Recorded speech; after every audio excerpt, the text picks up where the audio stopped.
Hello प्यारे बच्चों, कैसे हैं आप सभी। उम्मीद है कि आप सभी बहुत अच्छे होंगे। चलिए बच्चों, इस वीडियो में हम डिस्कस करेंगे कक्षा 6 की वर्कशीट नंबर 40, जो कि 29 नवंबर 2021 की वर्कशीट है। और आज का विषय है बच्चों गणित यानी कि मैथ्स। और आज जो हम टॉपिक पढ़ने वाले हैं वो है भिन्न। बच्चों, इस टॉपिक को हम ऑलरेडी पढ़ चुके हैं, पर इस वीडियो में हम इसको रिवाइज करेंगे इस वर्कशीट के थ्रू। ठीक है, तो चलिए सबसे पहले इस कॉन्सेप्ट को थोड़ा सा हम समझ लेते हैं।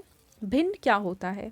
अगर कोई भी वस्तु है, जैसे मान लो ये वस्तु है, इसके हम कुछ हिस्से कर देते हैं, 1 2 3 4, और इस 4 में से हम 2 हिस्सों को कलर कर देते हैं, यानी 2 हिस्से हम ले लेते हैं, तो इसको हम बोलेंगे 2 कितने में से? 4 में से, यानी 4 में से 2 हिस्सों को हमने ले लिया है। या मान लो हमारे पास एक चपाती है, ठीक है, और उस चपाती को हमने क्या किया? आधा आधा कर लिया। आधा तो हमने खा लिया और आधा छोड़ दिया। तो इसका मतलब इसके हमने 2 टुकड़े किए और 2 टुकड़ों में से 1 टुकड़ा हमने खा लिया है। ठीक है बच्चों, अब हम क्या करते हैं कि जो बचा हुआ 1 टुकड़ा था उसको भी हम क्या करेंगे? उसका भी आधा खा लेते हैं। तो अब क्या हुआ? 1 2 3 4 टोटल टुकड़े थे 4, और उसमें से हमने 1 2 3 हिस्सों को खा लिया। इसका मतलब 4 में से 3 हिस्से को हमने खा लिया है। तो इस तरीके से हम दिखाते हैं भिन्न को। अगर हम इन भिन्न को संख्या रेखा पर दिखाना चाहते हैं तो कुछ इस तरीके से दिखाएंगे। देखो, इसको थोड़ा सा बड़ा कर लेते हैं। अब यहाँ पे हमने 0 से लेकर 0 और यहाँ पे 1 ये संख्या दिखाई है, और इसके बीच में हमने इसके 7 हिस्से किए हैं। 1 2 3 4 5 6 7। तो ये हो जाएगा इसका एक हिस्सा, यानी कि 7 में से 1 हिस्सा। अगर हम इन दोनों को ले लेते हैं तो ये 7 में से 2 हिस्से हो जाएंगे। अगर हम 3 हिस्से लेते हैं तो 7 में से 3 हिस्से हो जाएंगे। अब मान लो हमने 6 हिस्से ले लिए तो 7 में से 6 हिस्से हो जाएंगे। और अगर हमने 7 के सातों हिस्से लिए तो फिर क्या होगा? 7 में से सातों हिस्से, यानी कि पूरा का पूरा 1 हो जाएगा ये। ठीक है, इस तरीके से हम दिखाते हैं भिन्न को। चलिए अब इसका हम पहला प्रश्न देख लेते हैं। देखो, ये है पहला प्रश्न कि निम्न भिन्नों को संख्या रेखा पर निरूपित करें। तो चलिए इस प्रश्न को हम पहले हल कर लेते हैं। तो बच्चों, इन संख्याओं को हमें संख्या रेखा पर दर्शाना है। तो चलिए सबसे पहले हम ए पार्ट को हल करते हैं। इसके लिए पहले हमें एक रेखा बनानी होगी। यहाँ पे है 0, और क्योंकि बटे में 5 है तो 5 हिस्से करने पड़ेंगे इसके। 1 2 3 4 5। पहला आ जाएगा 1/5, दूसरा है 2/5, तीसरा है 3/5, चौथा आ जाएगा 4/5, और पांचवा आ जाएगा 5/5, या फिर इसको हम या 1 भी लिख सकते हैं। ठीक है, या तो हम 5/5 लिखेंगे या फिर 1 लिखेंगे। ठीक है, अब हमें यहाँ पे 2 भिन्न को दर्शाना है। पहला भिन्न है 2/5 जो कि है यहाँ पे, तो यहाँ पे हम मार्क कर देंगे, और दूसरा है 4/5 तो हम यहाँ पे मार्क करेंगे। ठीक है, इस तरीके से ए पार्ट हल हो जाएगा। अब हम हल करेंगे बी पार्ट को। अगेन हम यहाँ पे एक रेखा बनाएंगे। यहाँ पे आ जाएगा 0। अब इसके हमें कितने हिस्से करने हैं? देखो, नीचे संख्या 7 है तो हम 7 हिस्से करेंगे। 1 2 3 4 5 6 7।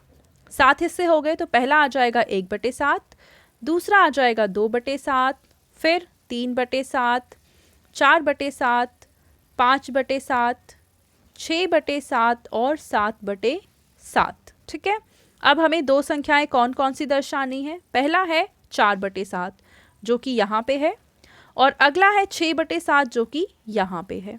तो इस तरीके से हमने दोनों संख्याओं को दर्शाया। अब हम हल करेंगे सी पार्ट। अब क्योंकि बटे में यहाँ पे 8 है तो अब हम कितने हिस्से बनाएंगे बच्चों? 8 हिस्से बनाएंगे। 1 2 3 4 5 6 7, और इधर आ जाएगा 8।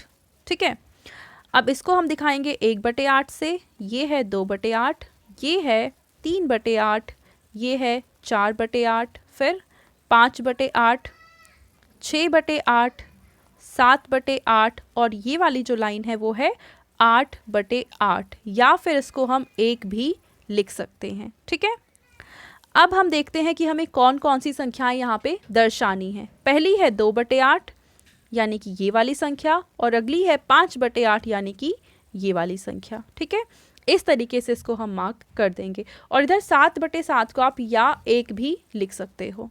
ठीक है, चलो अब देखते हैं हमारा दूसरा प्रश्न। तो बच्चों दूसरा प्रश्न है कि संख्या रेखा पर बिंदु ए तथा बिंदु बी के लिए भिन्न लिखिए। बिंदु ए है यहाँ पे और बिंदु बी है यहाँ पे, और इन दोनों के लिए हमें भिन्न लिखना है। तो कैसे लिखेंगे? सबसे पहले हम देखेंगे 0 और 1 के बीच में कितने हिस्से कर रखे हैं। तो ये है एक हिस्सा, दूसरा हिस्सा, तीसरा हिस्सा, चौथा हिस्सा, यानी बटे में तो आ जाएगा 4। ठीक है, अब टोटल यहाँ पे यहाँ तक कितने हिस्से कर रखे हैं? 1 2 3 4 5 6 7 8 9 10 11 12, टोटल हिस्से हैं 12। तो 12/4 आ जाएगा, या फिर अगर इसको हम 4 के पहाड़े से कट करें तो 4 तियाँ 12 होता है और 4 एकम 4 होता है। तो भिन्न आ जाएगा 3/1, यानी बिंदु ए क्या है? या तो 12/4 या फिर 3/1। ठीक है, अब हम देखते हैं हमारा बी पार्ट। अब बी पार्ट के लिए हम देखेंगे कि यहाँ पे कितने हिस्से कर रखे हैं। तो ये है 1 2 3 4 5 6, तो यहाँ पे टोटल कितने हिस्से हैं? 6 हिस्से हैं। और इसमें से हमने कितने हिस्से ले लिए हैं? तो देखो यहाँ से लेकर यहाँ तक 6 तो हो ही चुके थे, अब ये हो गया 7 8 9, तो कुल हिस्से कितने आ गए? 9/6। ठीक है बच्चों, तो आप या तो इसको 9/6 लिखें, या फिर एक तरीके से इसको हम और लिख सकते हैं। वो क्या तरीका है? 3 तियाँ 9 और 3 दूनी 6, 3/2। तो ये 2 तरीके हैं भिन्न को लिखने के। या तो हम ये पूरा लिख सकते हैं, या फिर जिस पहाड़े में ये आते हैं उससे कट करने के बाद ये वाला फ्रैक्शन यानी ये भिन्न आ जाएगा। ठीक है, अब हम देखते हैं तीसरा प्रश्न। देखो तीसरे प्रश्न में हमें कह रखा है कि हमें कुछ आकृतियां दे रखी हैं और इनमें से कुछ हिस्सों को कलर कर रखा है, छायांकित कर रखा है। तो हमें बताना है भिन्न यहाँ पे क्या होगा। देखो यहाँ पे 2 हिस्से हैं, पहला ये और दूसरा ये, तो कुल हिस्से हो गए 2, और इसमें से एक हिस्से को छायांकित कर रखा है, यानी कि छायांकित हिस्सा हो गया 1/2। यहाँ पे हम देखेंगे 1 2 3 4 5, टोटल हिस्से हैं 5, और इसमें से कितने हिस्सों को कलर कर रखा है? तो एक हिस्से को कलर किया हुआ है, तो भिन्न आ जाएगा 1/5। यहाँ पे हम गिनेंगे अगेन 5 हिस्से हैं, और उसमें से कितने हिस्सों को कलर कर रखा है? 1 2 3, तो ये आ जाएगा 3/5। तो तीसरा प्रश्न हल हो गया। अब हम देखते हैं चौथा प्रश्न। नीचे हमें कुछ आकृतियां दे रखी हैं और आकृतियों के साथ हमें भिन्न भी दे रखा है, बस हमें इन्हें कलर करना है। तो क्या करेंगे? देखो यहाँ पे टोटल 6 हिस्से हैं, 6 में से एक हिस्से को हमें कलर करना है, तो कोई भी एक हिस्सा लेके आप कलर कर देंगे। ठीक है, यहाँ पे हमें 4 हिस्से दे रखे हैं, उसमें से एक हिस्से को कलर करना है, तो चलो इस वाले हिस्से को कलर कर लेते हैं। अगले में 3 में से एक हिस्से को कलर करना है, तो 1 2 3 हिस्से हैं, इसमें से हम इस वाले हिस्से को, कोई सा भी कर सकते हैं, आपकी मर्जी है, पर मैंने बीच वाले हिस्से को यहाँ पे कलर कर दिया है। ठीक है बच्चों, अगला है 3/4, यानी 4 हिस्से हैं, 1 2 3 4, इसमें से किसी 3 हिस्से को आपको कलर करना है। तो चलिए इन 3 हिस्से को हम कलर कर लेते हैं। ठीक है, अब इसको आप अच्छे से अंदर से कलर करेंगे। एंड नेक्स्ट हिस्सा है 4/9, यानी टोटल यहाँ पे 9 हिस्से हैं और उसमें से 4 हिस्से को आपको कलर करना है। तो 1 2 3 4, चलिए इन चारों को हम कलर कर देते हैं। वैसे हमारी मर्जी है कि हम किसी भी 4 को कलर कर सकते हैं।